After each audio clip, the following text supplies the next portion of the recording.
On this week's episode of the Best of Johnston County podcast, we're celebrating our 100th episode.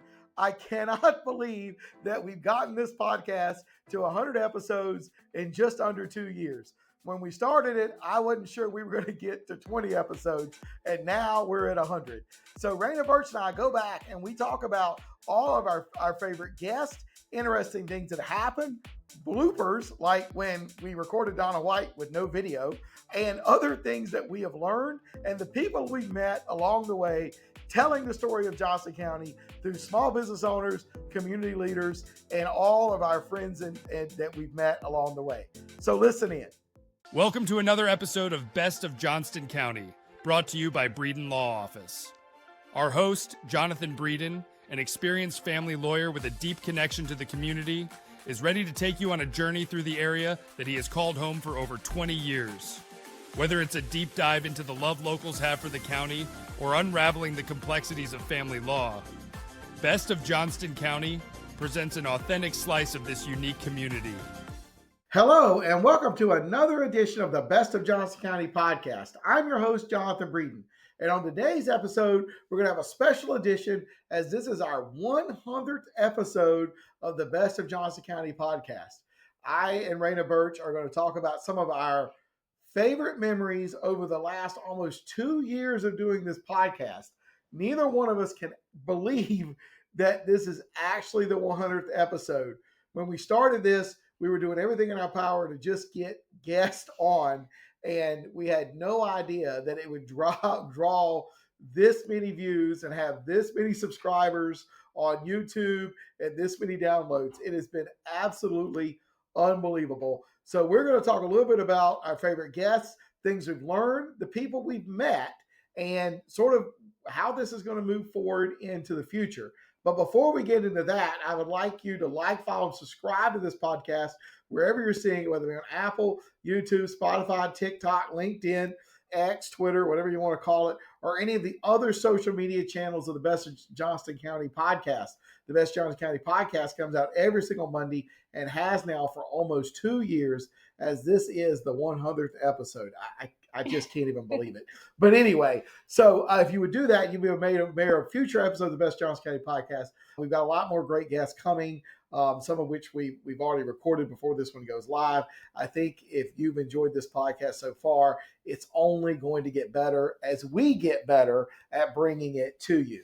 Welcome, Raina. All right. I'm so excited for this episode because I know some of the answers are going to be crazy. Well, it's just when we started planning this episode a few weeks ago, I was like, 100 really? Mm-hmm. Like, and you kept saying no, really, it is 100, and it just went by so fast. It did. And I'd like to think that we've gotten better at it. Oh, for sure. Over the 100 episodes. Absolutely. When we started, it was a single camera, and one of the that didn't work. One of the first episodes with Donna White, we didn't even have video. No. We couldn't get the video to work. Nope. And Representative Donna White has let me know that for the last 2 years that the video. Then she needs to come back. Right, I know, and I think she will. But it just the technical aspects of it. We had a single camera. We were trying to upload it into Squadcast, which I don't even think we use anymore. No, we use Squadcast now. It was a different one before that. It was this. We had to download this whole program software thing. It was the whole thing. Oh my goodness, yeah. And now it's a whole lot more streamlined. Right, for sure. Right. Yeah, I mean, it's been interesting. We have 3 cameras instead of 1. Yep. And just some different things like that. But we've changed podcast companies. Yep. One of the guy that was running the podcast company ended up getting out of the business, and one of his employees took it over. Yep. So we've switched to Cypress Productions. Yep. And we were very thankful for that. We were very thankful. Did not have to go shopping around for. Right. They were able to come in. So it's been a ton of fun. At the beginning I had to beg friends and family members to come be on this podcast, and I will be forever grateful to the initial guest, Paul Flaherty from HCR Realty, Representative Donna White, even though we didn't get the camera to work, or some of the Woody Bailey, my IT guy. These are some of the original guests that we had I mean, I didn't know what I was doing. I don't know if it was going to take off, but they were willing to come give their time. Well, I mean, they believed in you. That's true. That's true. They absolutely did. And Annis Broadwell, a realtor out here in the Cleveland community, also was one of the very first guests. Backpack Buddies was, they were one of my favorites. Right. They were still one of my favorites, yes. and everything they were doing, they came on. And so, yeah, and I'm still, the funny thing is, I owe Lynn Hallman a lot of credit, because while she wasn't able to come on, she kept getting sick, stuff came up, she was helping me get guests. Yes. And she still has not come and actually been on the podcast yet, but we still need to get her. But golly, I owe her a huge, huge debt of gratitude for helping me get some of those early guests that she knew. Her wife came on early on, Alyssa, and talked about her performance training program and her career in real estate. So it's been a ride. It's been a ride. It has been a ride.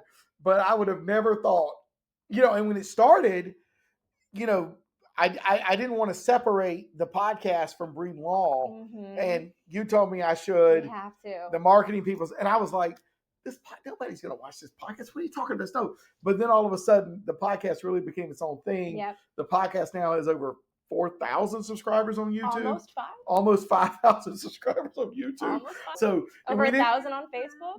Right. We didn't actually separate it probably for 4 or 5 months. So 6 months. So the first podcast starts in November of 23, and we don't separate it off of Breeden Law's social media pages until like April of 24. Yeah. So it is kind of amazing. Much to your chagrin, but I was like, we have to do it. No, and you were absolutely right. And I just didn't know that it could be a thing. Like I wanted to do it. I wanted to put positivity in the community. I wanted to highlight small business owners in Johnston County and interesting people and community leaders.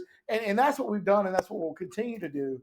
But I had no idea that it would develop into being as big a thing as it has been. Mm-hmm. And I'll tell you, more than once now, I've gone someplace and somebody's come up to me and said, "You're the person with the podcast, not your lawyer, not your..." Right, because you have your face on all the Breeden Law stuff. Right. Not your David's father, not you represented me, all of that. It was literally, you're the one with the podcast. And that was like the biggest smile.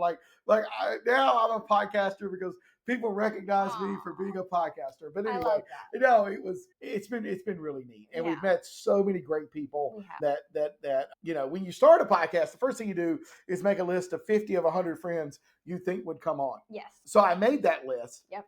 And I don't know that maybe 25 of that initial 100 list has actually been on. Yeah. Most of the people we have met along the way.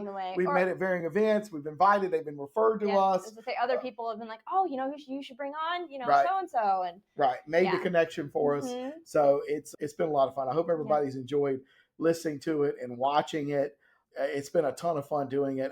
Like I said, I would much rather record podcasts than practice law. I do have to practice law because gotta pay the bills. Right, gotta pay the bills. But I just love talking to people and having people share their story. Everybody has a story. Yes. Everybody is the hero of their life story. We talk about that here in the divorce process, and and I just love hearing people's stories because a lot of these stories are inspiring type stories. They are. I mean, not everybody extremely not everybody has been born with a silver spoon in their mouth or whatever. You think about, especially in Johnston County, right? You think of Miss Kavaleskis and the Life After Narcissism Foundation and the hell she lived through, and all the stuff that people at Hope Center Ministries are trying to do to help drug addicts with a rehabilitation center where they can go and live and work and get job skills, that kind of stuff. So to be able to tell those stories has been important too. Yes, and just letting people know that they're out there. You can volunteer, you can donate, you can, all these things. They're always looking for help, obviously. No doubt. Speaking of great guests, I have some questions for you. Okay. About previous guests. Okay. Are you ready? All right, I'm ready. All right. So first one is, out of all the interviews we've done so far, which guest really surprised you in a good way? Surprised me in a good way. I don't know. I mean, I've always been, I'm always looking at the positive in people. So it's not like I was expecting anything negative from any of the people. I think that I was, when you go back to some of our candidates, right? Mm-hmm. So we had Bill Stovall when he was running for county commissioner on in early 24. He ultimately wins that primary in May of 24, is appointed to the board early because they had Tony Braswell passed away, and he's now been a county commissioner now for, over a year, 18 months, I guess. I guess he became a county commissioner in like maybe September of 24 to now. I didn't always agree with, his position is sort of his anti-growth positions on Johnston County. I think Johnston County is going to grow, and we need to plan for it.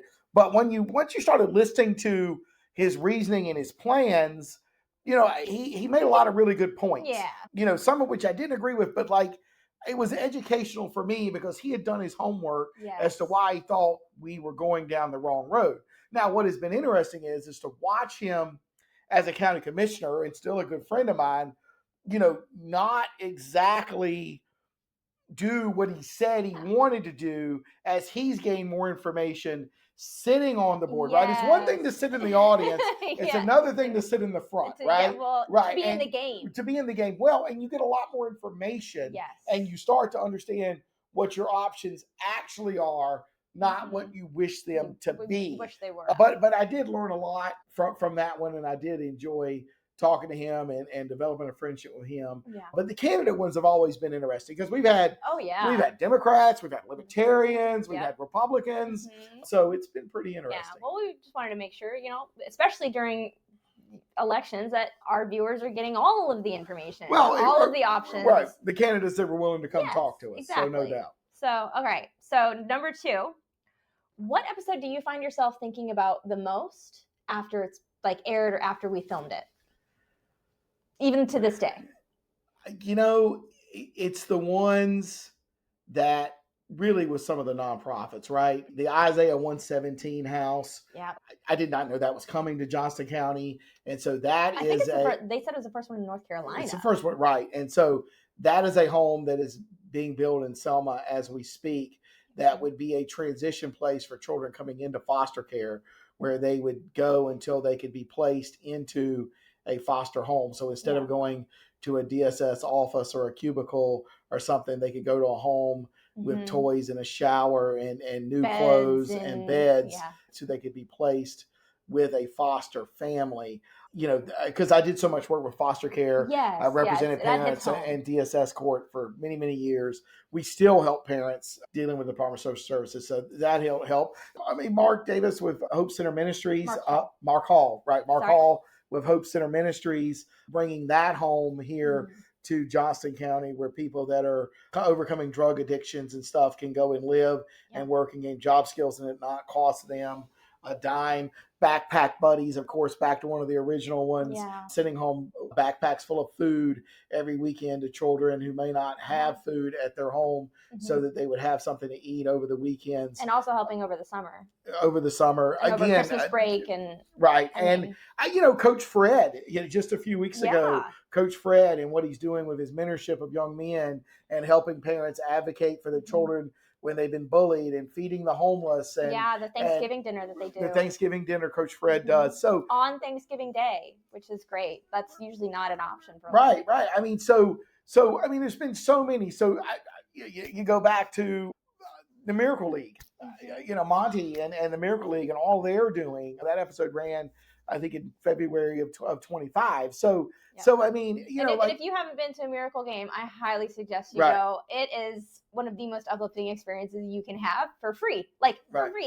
You go and just these kids are having so much fun. That's so much fun. Playing on a real field there in Smithfield, next to the Shrike and at the Smithfield Community Park. So so I mean, those are the ones I think.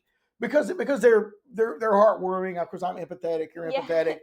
These people are doing so much in the community. So I think about those. I know after I learned about those programs, I would make calls to other community leaders to make sure that they were aware of Isaiah 117 House in particular, so that we could help find them some more funding and make sure that everybody was still on board. So I did try to help those groups. And then there are groups that were part of groups like One Compassion, which is part of River Wild and the development, and Reed Smith and Ed Aldridge and all of that. It's a charity part of that, right? So I mean, it's been a ton of. I've learned a lot, but those are the ones that you think about because what a difference those people are making in this community. Exactly. Yes. I 100% agree with you on that. So was there a guest who changed your perspective on something? So I know you talked about Bill Stovall and how you saw he came in and he explained his perspective, but was there anybody who changed your perspective on something? I wouldn't say change my perspective, but I definitely have been educated by guests. You know what I mean? How I didn't know how stuff actually worked.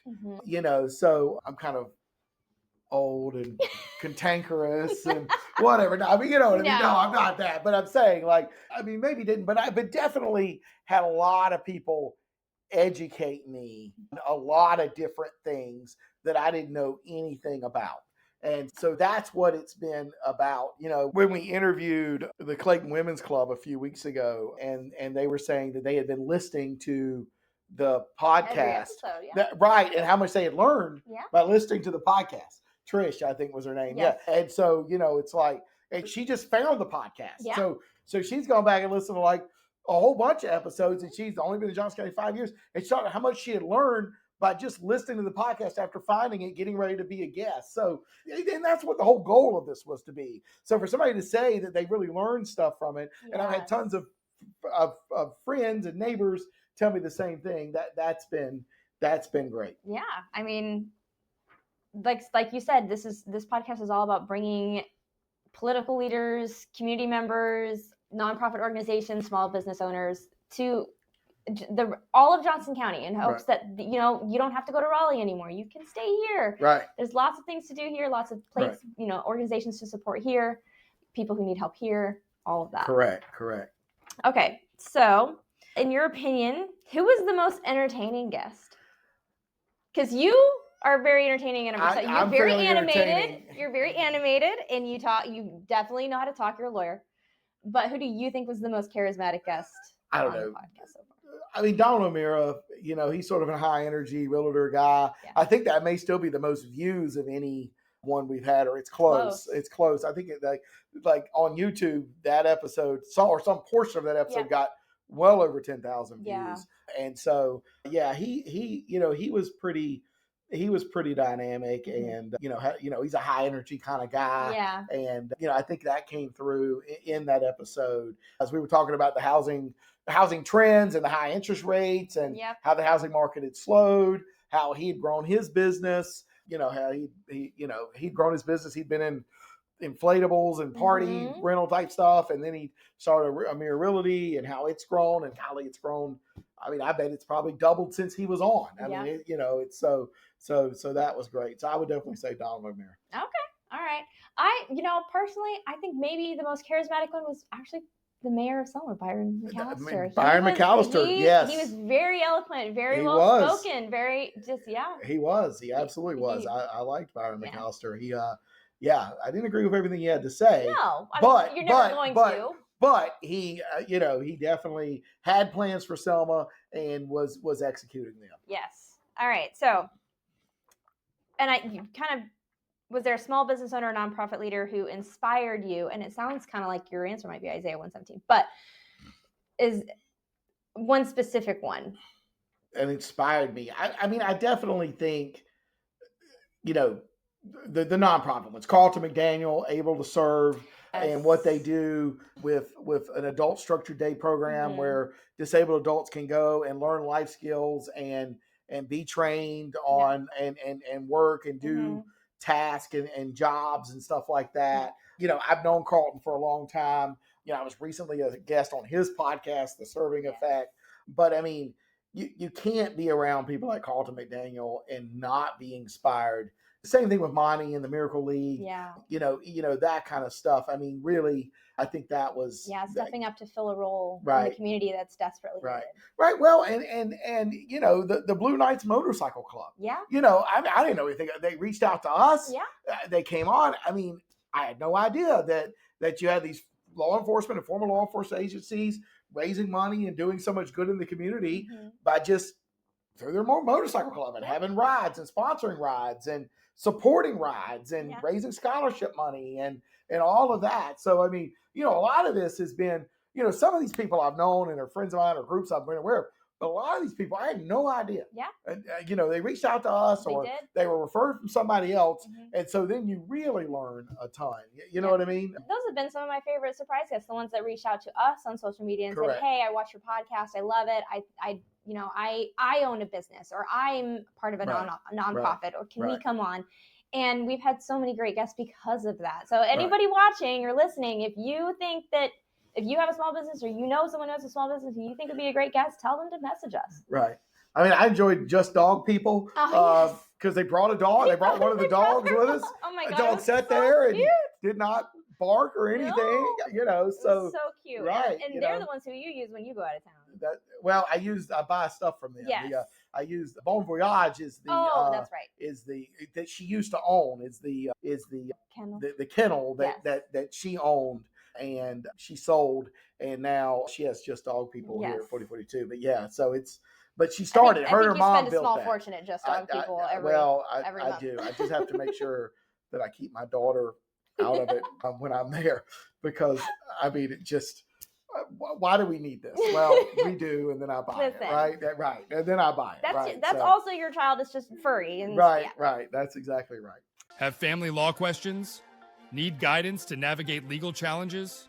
The compassionate team at Breeden Law Office is here to help. Visit us at www.breedenfirm.com for practical advice, resources, or to book a consultation.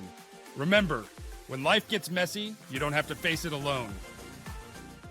All right. So is there a particular episode you would recommend to someone listening to the podcast for the first time? The very first one where we sort of sat down and we went through what we were trying to accomplish, because I do think we accomplished what we started out to accomplish. Yes. I know that's a lot of words in the word, but I think it has been what I and you sort of imagined it would be, which is promoting the community and things that are positive in small businesses in the community. Yes. You know what I'm saying? Informing everybody. Right. And there's the one where you interviewed, we do the special editions, Ask Jonathan Anything, where I answer the family law questions, because we do family law here at the Breeden Law Office. But there is one where you asked me the exact same questions where I asked the guests. And I sort of tell my story of growing up in Laurinburg and the son of a CPA and an emergency room nurse, and becoming a lawyer because of the Federalist Papers and a high school civics class, and having that dynamic teacher in Spencer Willard, and sort of thinking having this innate sense of justice and why I want to do it, and being in law, you can fight for justice, you can fight for children and stuff like that. So that one's a pretty good one too. And then any of the ones with the small businesses, whether it be Tim Sims, the local dentist, Chris Key, Edward Jones, Edward Jones agent, the small business people, those have been great, because that's largely what we set out to do, and we've done a fair number of those. Yeah. And we did have a podcast. We had a podcaster guest in Dusty Rhymes, who actually also does her own podcast, but mostly focuses on small businesses. Right. Solely. That's true. The Dusty Rhymes. That's Down Home Dirt. I think it's called. Right. Yes. Right. Yeah. And so it was good to have her, and she had her colorful outfit, because she also has a cleaning business, and she was a lot of fun, and high energy, and she's just gotten another job I saw on LinkedIn the other day, but she's still doing her podcast. So yes, it's great. Absolutely. Okay, so this is probably going to be my favorite question of all of them. So, what behind the scene bloopers or unexpected moments still kind of make you laugh? Oh goodness. Well, there's been so many word flubs. Yes. Right. I'm just glad it's not Facebook Live. It's not live. No, we don't do this live. I'm very glad it's not Facebook Live, because when I was deciding which podcast format to go with, I almost went with Facebook Live, and it would be fine, but sometimes some of them have been technical, like we did with the one with Donna White. We don't have any video. Nope. But we had great audio. We thought we did. We thought we did, but we didn't. We shot Houston Colson, and we went to edit it with Roof Steppers. It came out like around August the 18th, and we didn't have it. Yeah, well, we had 5 minutes of it. We had 5 minutes of it, so we had to bring Houston Colson back and he was a good sport. retape. Right, I really appreciate Houston Colson giving us time to come back, and he actually did better the second time than he did the first. He and we got more did. information. He was more relaxed, talking about his roofing company and mistakes people make in choosing roofers. Yeah. There's been a lot. Yes. I mean, not as many as you would think, though. Like it's not like there's bloopers every episode. No. But and it's, but they are edited. We're not walking around. We're not running into anything right, or anything, right. whatnot. But some of the word flops have been funny. Some of the name mispronunciations have been quite comical. Like you got it now though. You said her name. What, Kavaleskis? Kavaleskis. I couldn't get that right. Say anything. Life After Narcissism Foundation. That one took a little bit of rehearsing, but you said, thankfully it's not live, and that's what we tell the guests. We're like, if you say anything or do anything, we can edit it out. It's okay. Don't worry about it. Right. All right. So, have there been any interviews that sparked new connections, collaborations, or community action afterward? Well, you know of. Right. Well, I mean, the vast majority of the guests I did not know before they came on. Mm-hmm. So that is a connection with me to them. You know what I mean? Yeah. Some I knew the venue, like Broad Slab, but I didn't know Jeremy North. Person. Yeah. Right. I knew of him, but I'd never met him. Mm-hmm. But I'd been to Broad Slab for events multiple times down in Benson. Yeah. You know what I mean? I did not know that Lee's Fresh Market existed. And it's like one of the great kept secrets of all of Johnston County and Benson, where they have where they have a slaughterhouse, but they also have the best, freshest meats you will ever find. Yes. And they have the sausage biscuits on Saturday. I was going to say that. Right. They're free, right? Right. On Saturday mornings. Right. And people drive from states away to go to Lee's Fresh Market right off I-95 in Benson. So, I mean, that's been exciting. Just businesses that I didn't know were here, didn't know existed, have sparked new connections for me as well. I met a ton of people through the Launch JOCO program, where I'm mentoring in it for the first time. I've been a mentor in Launch Garner for several years, but this is the first time I've been. And so we've had several guests from the Launch JOCO program, from Natasha Armstrong, Houston Colson. Yeah. We had the wildlife. Yeah, Robert Weaver, right, where they get bats and squirrels out of your attics, and he also does some of the pest best controls. Stories. He's got the best getting birds out of Walmarts. I mean, possums, snakes. I mean, I couldn't sleep after I taped that. And then I listened to it, and I couldn't sleep again, thinking about what is in my house. But it's been good to have some of the people from Launch JOCO, and hopefully we're going to have a few more in the future. Josh Armstrong with JOCO Home Care and all the different services that she's providing there at Smithfield.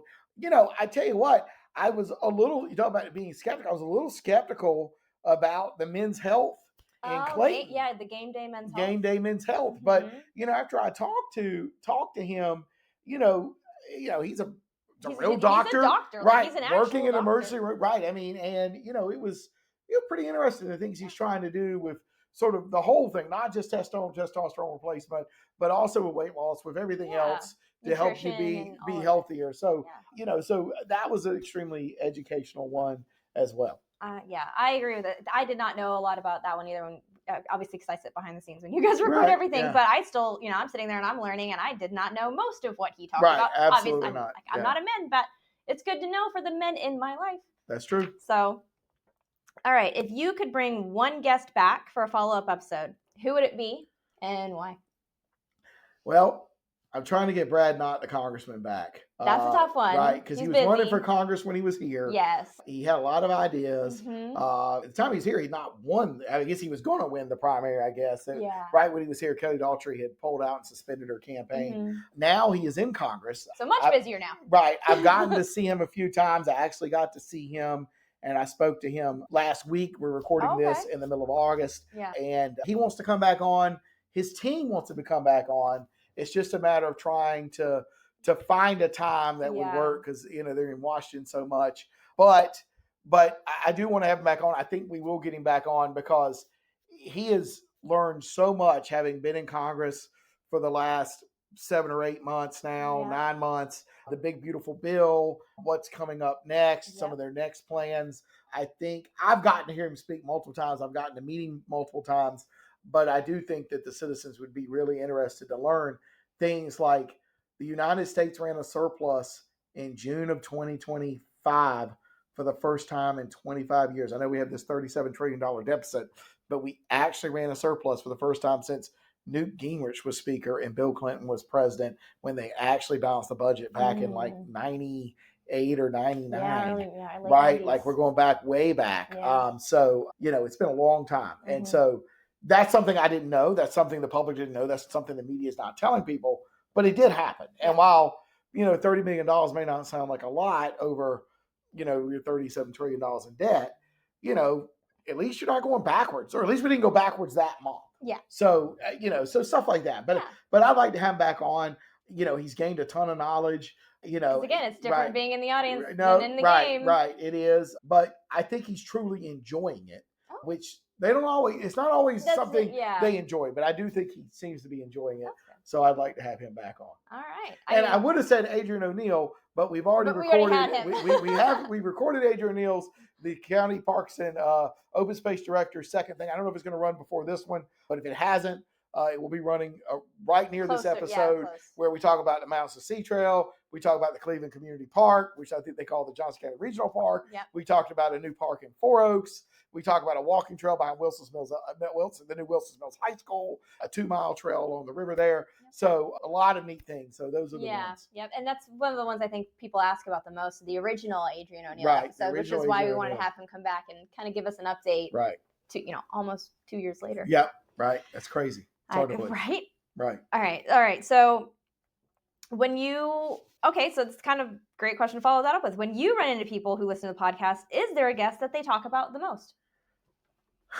Initially, it was Adrian O'Neill, and he was one of the very first guests. Very first, right? Yeah. I mean, he was in the first 5 or 6 or 7, and people asked me about that because they want to know about Mountain Sea Trail. They want to know about he's working on a new boat ramp now. Yep. They want to know about the Cleveland Community Park. But by far of the early ones, that was the one I heard the most about. As we moved along, people love Craig Olive. You know what I mean? The Johnston County Register of Deeds. Yes. So the people he's that such saw a genuine person. Right, he's a genuinely good person. Yeah.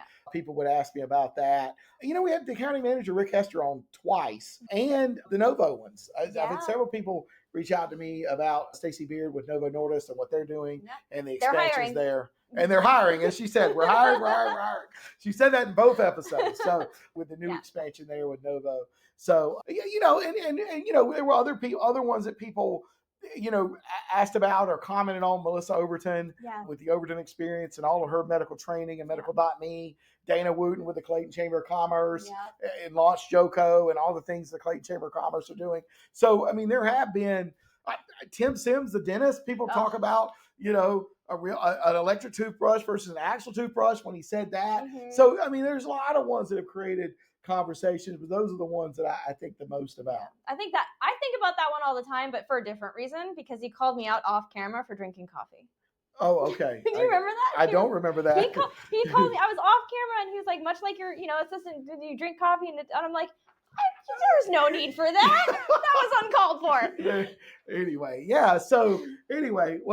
Anyway, we'll have to wrap this one up. We could do this. We could do this all night. It's been a ton of fun. But so if you've enjoyed the podcast, please like, follow, and subscribe it wherever you are. Go back and listen to some of the episodes we just discussed here today. I think you will find them educational, fascinating. I do think that most of the content we've learned from these guests is evergreen. And so what they've told us about their businesses and the services they're providing are still relevant today. Same thing with the nonprofits. All the nonprofits are still in business in Johnston County. They're all doing even more and more and more. They continue to grow. They need your support. We've tried to support them. So reach out to some of them. Give us a 5-star review down below. Share this podcast with your friends and neighbors. Tag us in your Instagram stories, Best of Johnston County.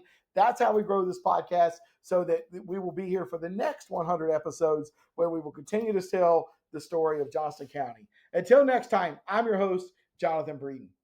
That's the end of today's episode of Best of Johnston County, a show brought to you by the trusted team at Breeden Law Office. We thank you for joining us today, and we look forward to sharing more interesting facets of this community next week. Every story, every viewpoint adds another thread to the rich tapestry of Johnston County. If the legal aspects highlighted raise some questions, help is just around the corner at www.breedenfirm.com.